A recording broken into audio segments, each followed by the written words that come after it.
Además de este, nos quedan aún otros 2 capítulos para terminar nuestro relato de la historia de la Iglesia Católica.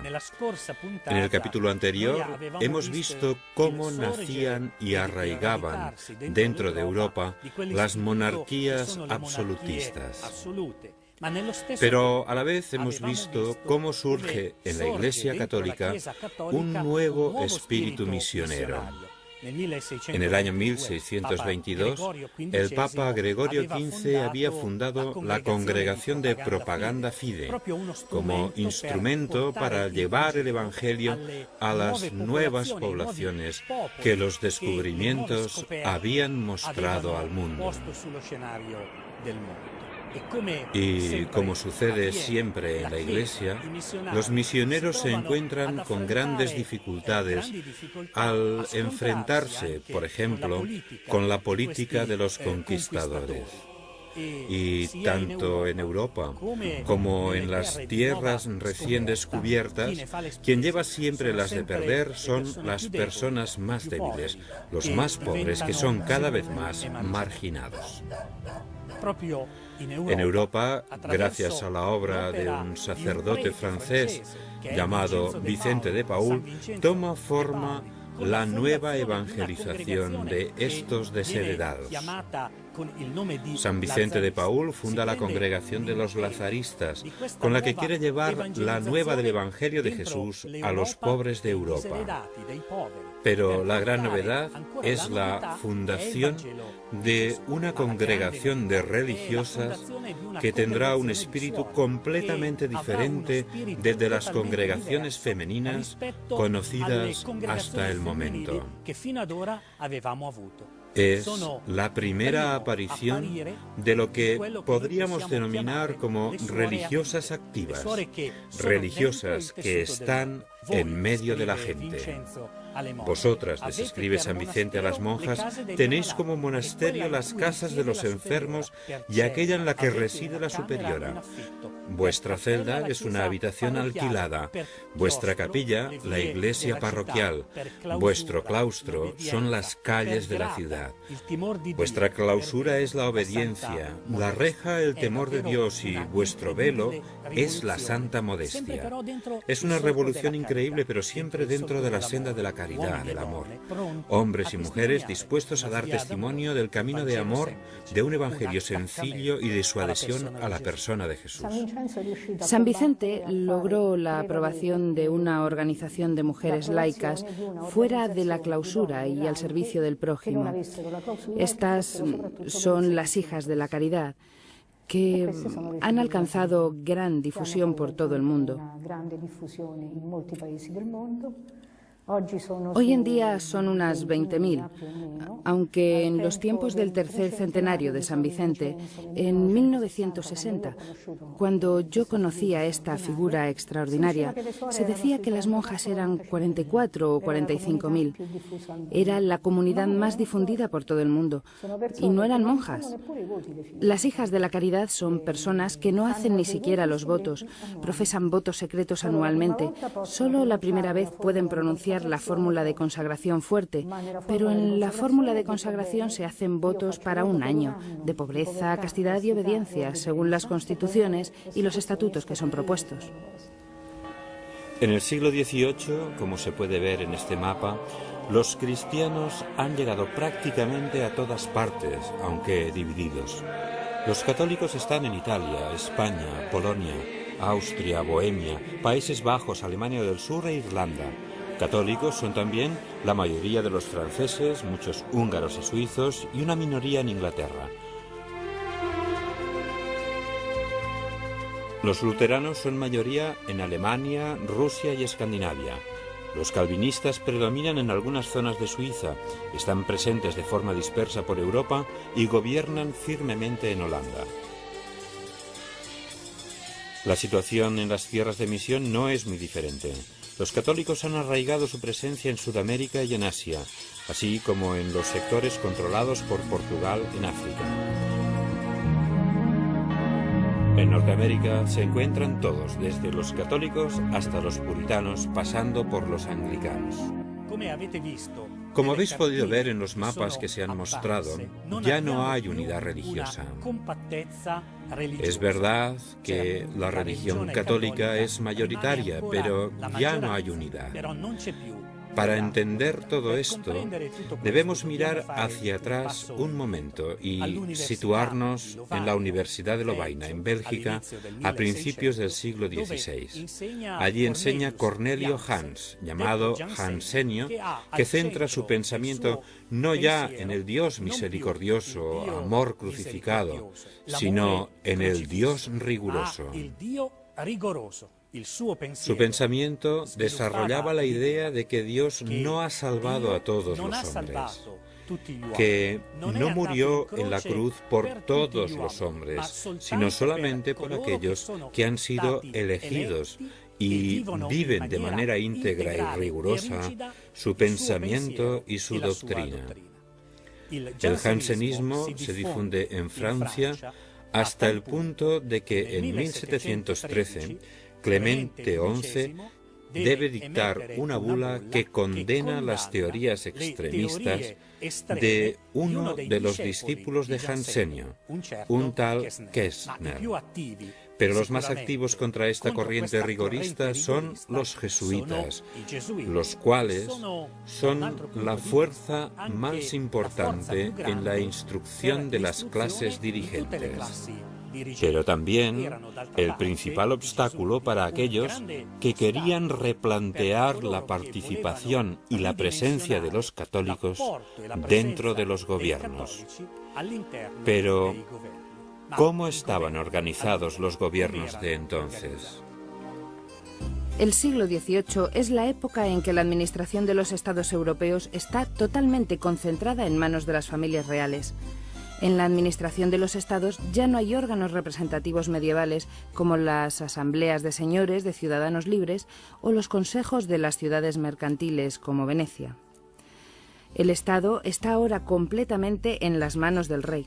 Este, por medio de una burocracia que controla en su totalidad, gestiona el poder de manera absoluta en estrecha alianza con la gran nobleza y los grandes comerciantes. Leyendo las crónicas de las recepciones de corte de aquella época, da la impresión de estar ante un mundo elegante, de maneras refinadas. La realidad es totalmente opuesta, una violenta pirámide que tiene al rey en su vértice, el cual domina y se aprovecha del duro trabajo de los campesinos y artesanos europeos y de la explotación intensiva de las nuevas tierras, haciendo trabajar a miles y miles de esclavos. En esta situación de gran decadencia social, el rey, los nobles y los gobernantes viven lejos de la gente pobre. Y ésta comienza a preguntarse si todo esto que está sucediendo es voluntad de Dios. El radicalismo jansenista, como ya hemos visto, encuentra tierra fértil donde arraigar cada vez más en medio de la sociedad. Acusan a los jesuitas de favorecer esa injusta política. Incluso, dentro de la Iglesia, aparecen voces acusando a los jesuitas de estar involucrados en esta situación.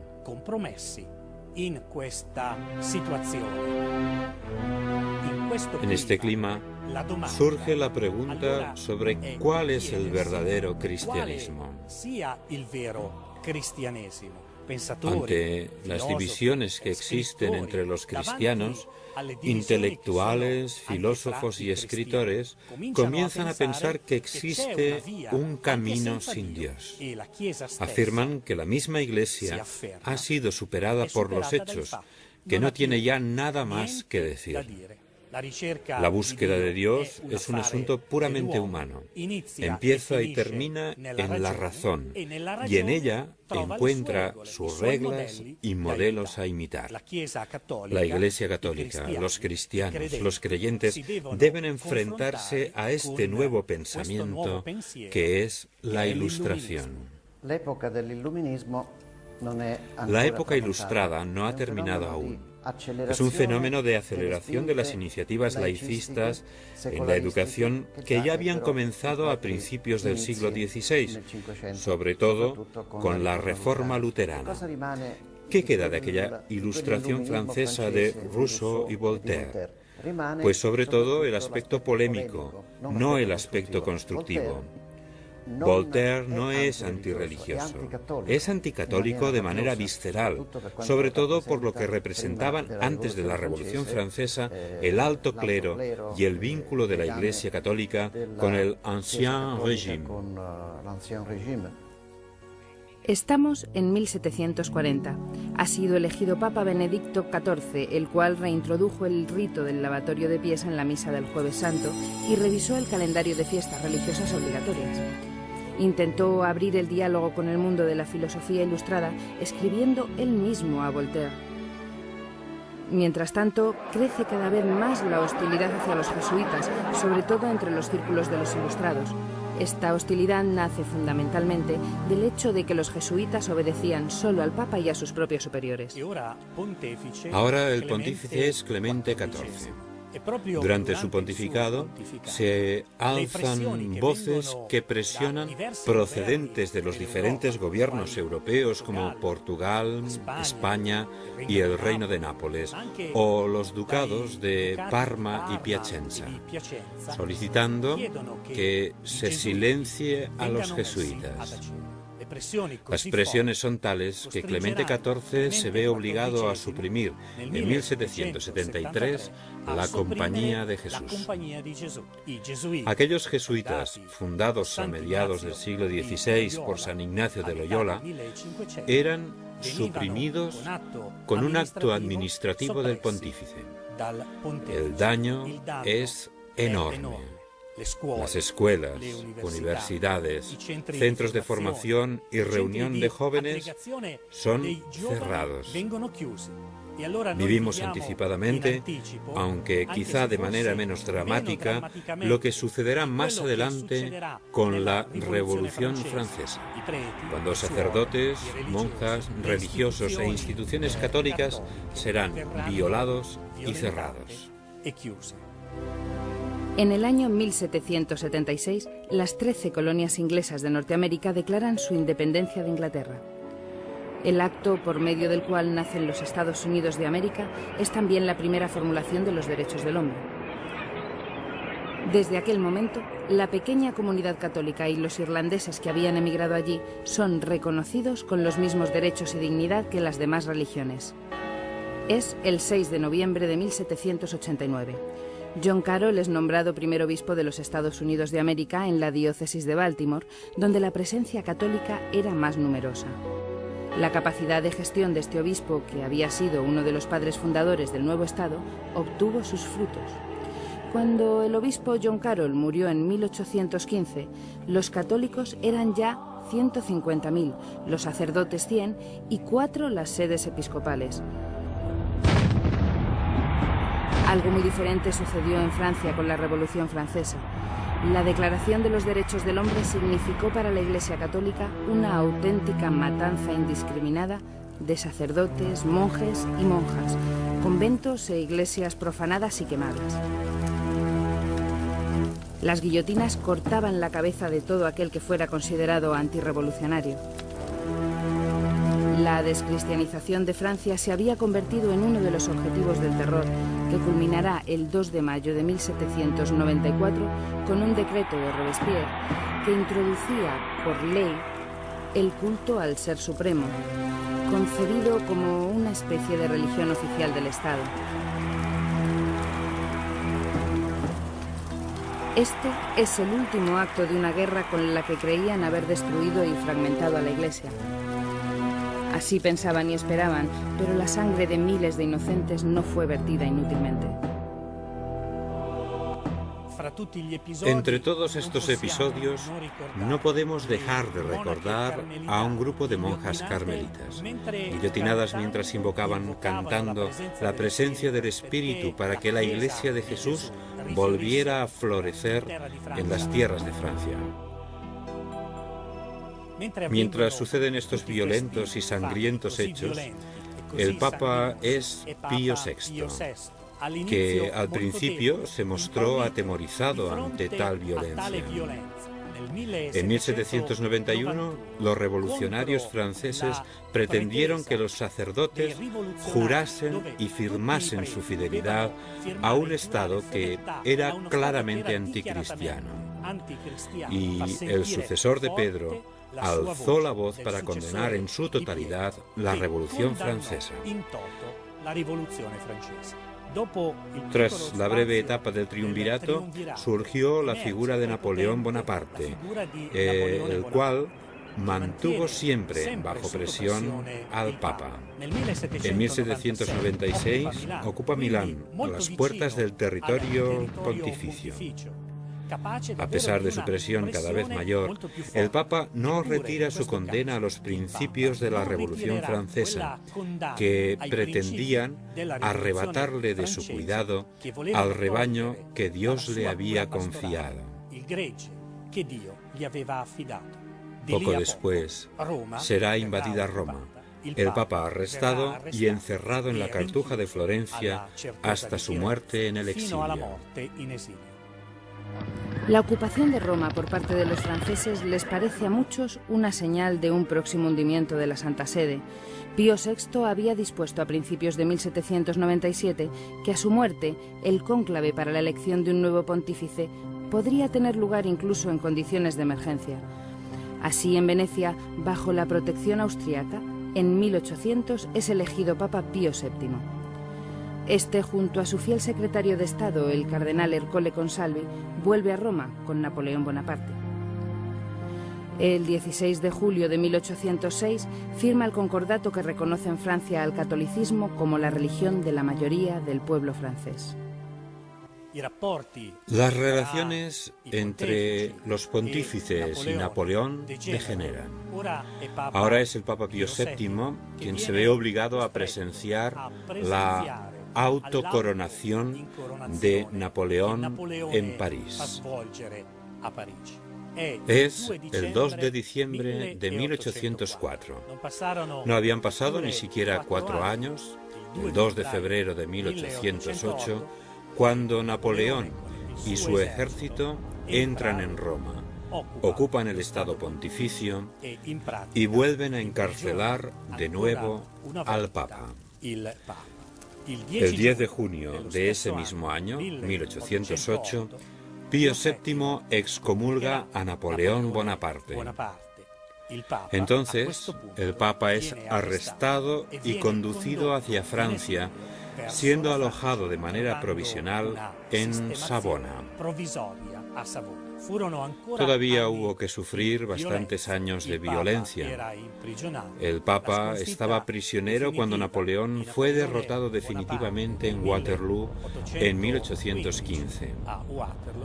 El sucesivo Congreso de Viena restableció el Estado Pontificio en las fronteras que tenía antes de la anexión y conquista por parte del ejército napoleónico. En el nuevo clima que se crea, Pío VII entra en conversaciones con muchos gobiernos de Europa para buscar la posibilidad de un nuevo empuje misionero. La reconstrucción de la Compañía de Jesús dará nuevo impulso y desarrollo a esta nueva evangelización. Más tarde, León XII reestructurará y reorganizará la congregación Propaganda Fide, nombrando director al cardenal Consalvi. Este será sustituido por el cardenal Capellari, que más adelante se convertirá en el Papa Gregorio XVI. El Papa Gregorio XVI comenzó su pontificado reorganizando las misiones. El 12 de noviembre de 1845 aprobó una disposición de Propaganda Fide en la que se alentaba la formación de un clero y una jerarquía indígenas en aquellos territorios de misión donde la Iglesia anuncia el Evangelio.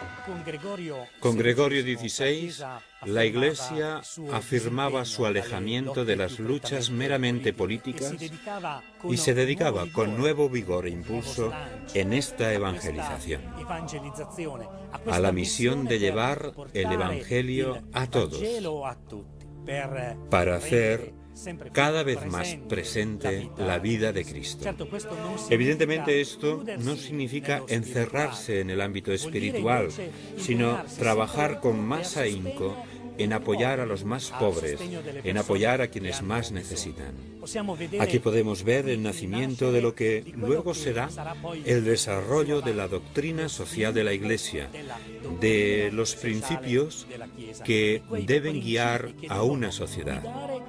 Los principios que deben estar en la base de una sociedad que vea en el hombre a la persona, un hombre cada vez más individuo con sus derechos y deberes. En la Revolución Americana, fundada precisamente en la Declaración de los Derechos del Hombre, surgirá una federación de estados democráticos. En Europa hará falta más tiempo. Las guillotinas, los campos de concentración, la violencia, los gulag, se irán sucediendo todavía en nuestra Europa, prácticamente hasta ayer. Al final de nuestra historia de la Iglesia Católica, del cual nos separan solo 2 capítulos, vemos que aquellos que profetizaban el final del catolicismo, el final del cristianismo, el final de las creencias, han recibido una respuesta completamente diferente por parte de la historia.